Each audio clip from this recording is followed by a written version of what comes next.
Charlotte Flair haters, I got some bad news for you in this video. I'm going to tell you exactly what that bad news is and why Charlotte Flair fans are going to want to pay attention to this. Because when I saw this, I knew I had to instantly talk about it. Now, look, I understand that as a recording of this video, Charlotte Flair is not back on WWE television, although she was backstage at this week's NXT down in Orlando, which is not a huge shocker considering that she has been training in the ring at the Performance Center for literally weeks and months on end as she prepares to make her return to the squared circle. Now, we have not seen Charlotte Flair on WWE television since December of 2023, over a year ago, as she tore her ACL, MCL, and meniscus while working a match with Asuka on an episode of Friday Night SmackDown. Now, when it comes to Charlotte Flair, we all know the same song and dance, that she will be positioned as a top star, and it looks like WWE is moving forward with some major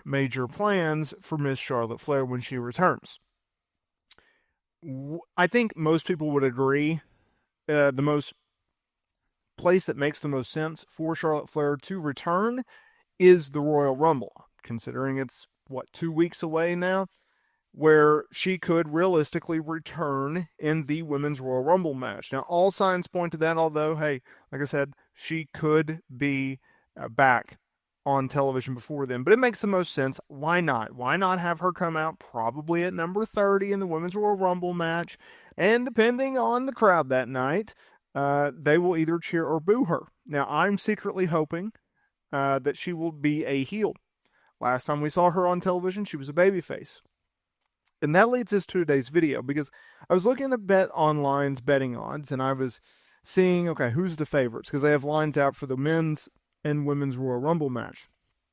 And the leading candidates, Charlotte Flair, Becky Lynch, Io Sky, Rhea Ripley, Bianca Belair, and Alexa Bliss. Now, Alexa Bliss, she has not returned. Becky Lynch has not returned. And Charlotte Flair has not returned. Charlotte Flair is the leading favorite, the front runner, if you will, as a plus 200 favorite, followed by Becky Lynch at plus 285, Io Sky plus 350, and Rhea Ripley at plus 375, Bianca Belair plus 700, and Alexa Bliss at plus 700 as well. So that tells you that odds makers expect Charlotte Flair to return as well as win the Royal Rumble, earning herself a championship opportunity at WrestleMania 41 in Las Vegas this April, where she has the opportunity to challenge for the Women's World Championship, Rhea Ripley, or the Women's Championship held by Tiffany Stratton.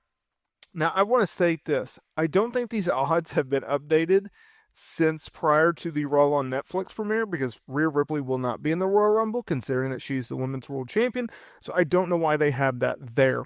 But I digress. It doesn't really matter. The fact of the matter is, Charlotte Flair is the leading candidate.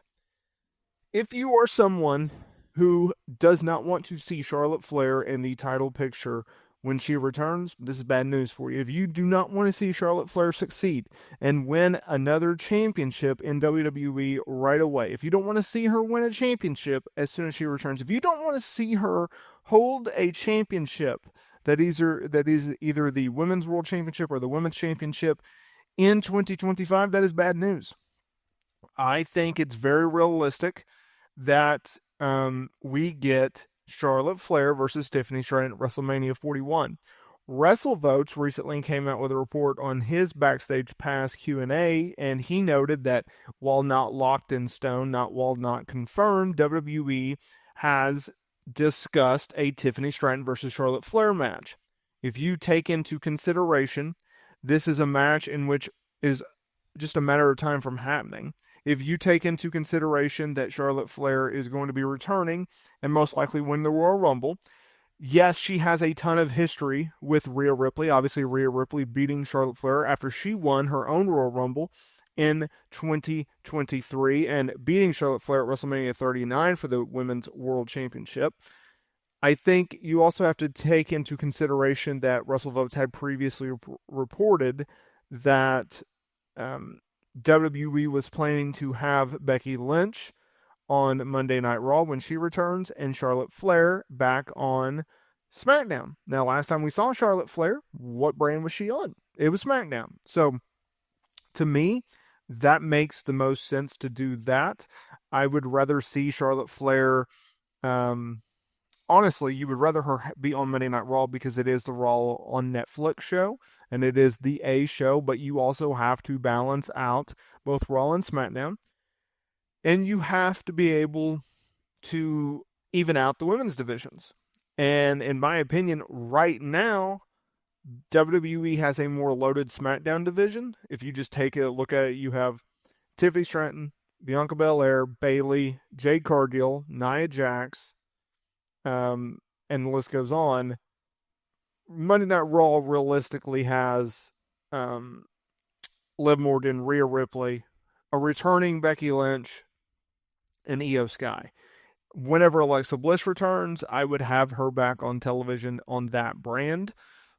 The speculation is that Alexa Bliss will be returning at the Royal Rumble as well. She's been given a lot of hints, and there's been multiple reports that she's close to returning, so I see that. If you take into consideration that Charlotte Flair is going to win the Royal Rumble, and if you take into consideration that she's going to be on Friday Night SmackDown, and if you take into consideration that WWE has discussed the Tiffany Stratton versus Charlotte Flair match, and oh, by the way, if you take into consideration that both Tiffany Stratton and Charlotte Flair have openly discussed wanting to do that match. It is a true dream match. Tiffany Stratton and Charlotte Flair have never touched inside of a ring that was broadcast and or held in front of actual fans. Heck, they may have never touched at the Performance Center. We don't know. So if you look at it like that, this is a true dream match in the making. This is a potential WrestleMania-worthy match. I think you do it.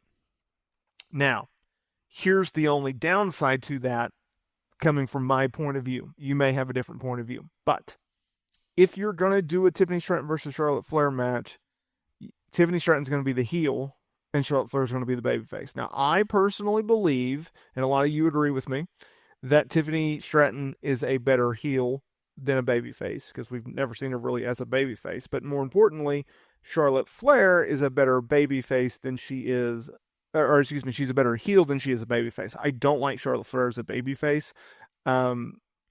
She comes across as a nice person, but she's not very likable.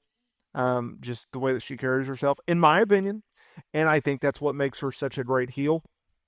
Her father had the same tendency. So, in my opinion, just stick with being a heel, right? Go with your strength. Don't go with your weakness, especially in a WrestleMania type match. So, that's just my 2 cents, but I definitely think that we are going to be getting a Tiffany Stratton versus Charlotte Flair match sometime in 2025.